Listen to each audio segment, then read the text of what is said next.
Can you guess what's been on my mind lately? It's been my brain.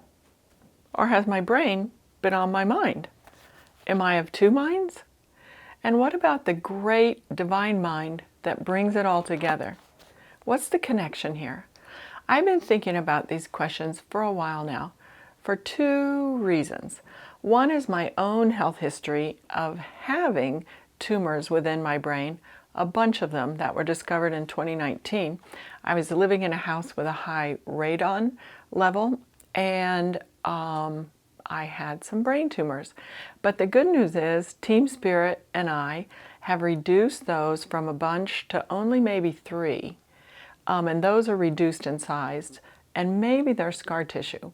So Team Spirit, rah, rah, rah, doing a great job, living in gratitude for that. And then the other thing that brings me to these ponderings is my husband's situation. So sadly, Mike passed away 28 months ago, and he passed away of a combination of dementia and CTE, chronic traumatic encephalitis, the concussion disease that many NFL players get. And so it's kind of shown me that our minds are very fragile in one sense and also resilient in another sense. And the brain really is just an amazing structure. It only weighs 3 pounds, about as much as a pineapple, and yet it houses 90 billion nerve cells and makes about 100 trillion connections for us every day. How fast do those connections go? Unbelievably, 186 miles an hour. What does all that activity up there do? It creates enough electrochemical electricity that it could power a light bulb. That's pretty amazing. And even though your brain usually only weighs about 2% or less of your whole body, it consumes 25% of the calories you use every day. It's just very energy intense. But again, back to this interplay between our minds and our brains and divine mind, that spiritual connection. The brain is something that's actually made of tissues and cells and blood vessels. You could actually touch it. The mind, on the other hand, is a little bit more of a slippery concept, but I think there happens to be the mind, the intelligence in every cell of our bodies. It might be in the nucleus, I don't know, it might be in the cytoplasm, but it feels like it's somewhere in there, because how else could a blister on your big toe heal, or a bee sting on your neck know how to resolve itself, or a T cell within your blood system know how to gobble up cancer? That's just amazing, the intelligence that we have within our body temple. And then thirdly, let's think about divine mind. What might that be? I think it is ineffably mysterious, and yet it's partly intrinsic to us. It is in us as us, and yet it also transcends us. So it is, for me, that creative ultimate presence, that energy, light, information, and intelligence. It is even Allah, the all of everything. It is the Yahweh of the Bible, the intelligence, the awareness, the consciousness that can feed our intuition and our imagination. For instance, have you ever had an idea like, where did that come from? That was brilliant. It didn't come from within my 3-pound pineapple. It feels like it comes in the form of divine inspiration. So to me, that's more of the amazing divine mind. So often my pondering leads me to the question, is there a way to improve or uplift, perhaps, the divine connection that we all have with Creator, with source energy, with all that is, has ever been, and has an eternal aspect to it? I think the answer to that is yes. So are there ways to deepen or uplift this divine connection that we have within ourselves? and with others and with everything, the oneness of the universe? I think the answer to that is yes.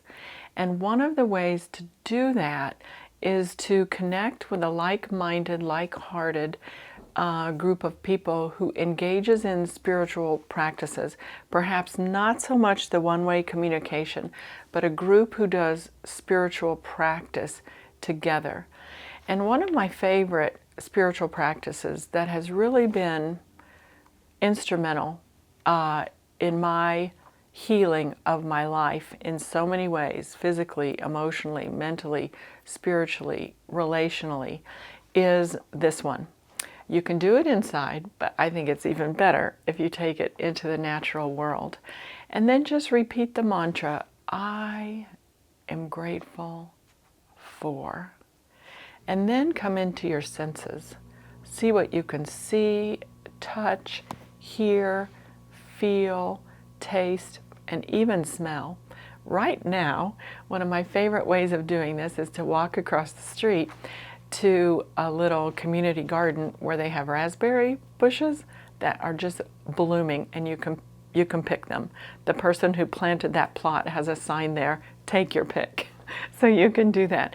But that is something where I like to go and say, I am so grateful for these berries that I can taste, see, touch, feel. And it embodies me in my senses, and I can just feel how much that feeds my brain, because this divine, amazing way that we are constructed is not just a one-way circuit of our mind going to our bodies. There are actually more messages that go from our gut to our brain than go the other direction, and more that go from our heart to our brain than the other direction.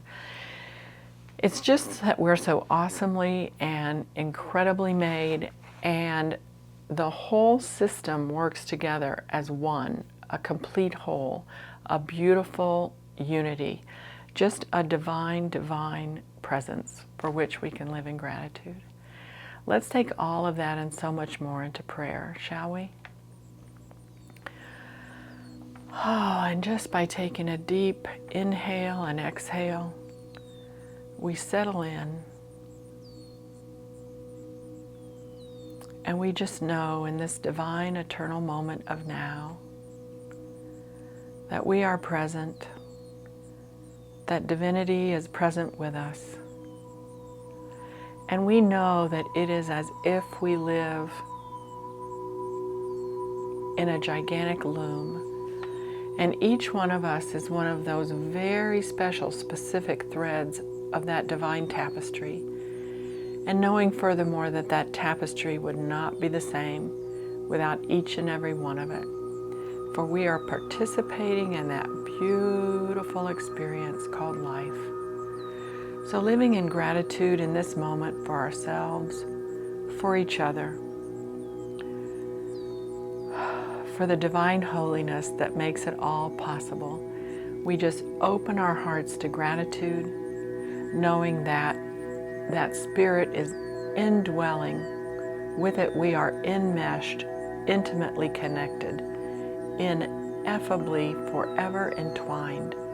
And we can live in gratitude for that, knowing there is nothing, no one, nothing that can ever discount that or distance us from it or diminish it in any way. For we are it. We are that star stuff. We are God incarnate on this planet. We are waves within that ocean of being. We are sparks within the divine flame, all connected, beautifully one. In gratitude for that and for so much more, we simply say, and so it is.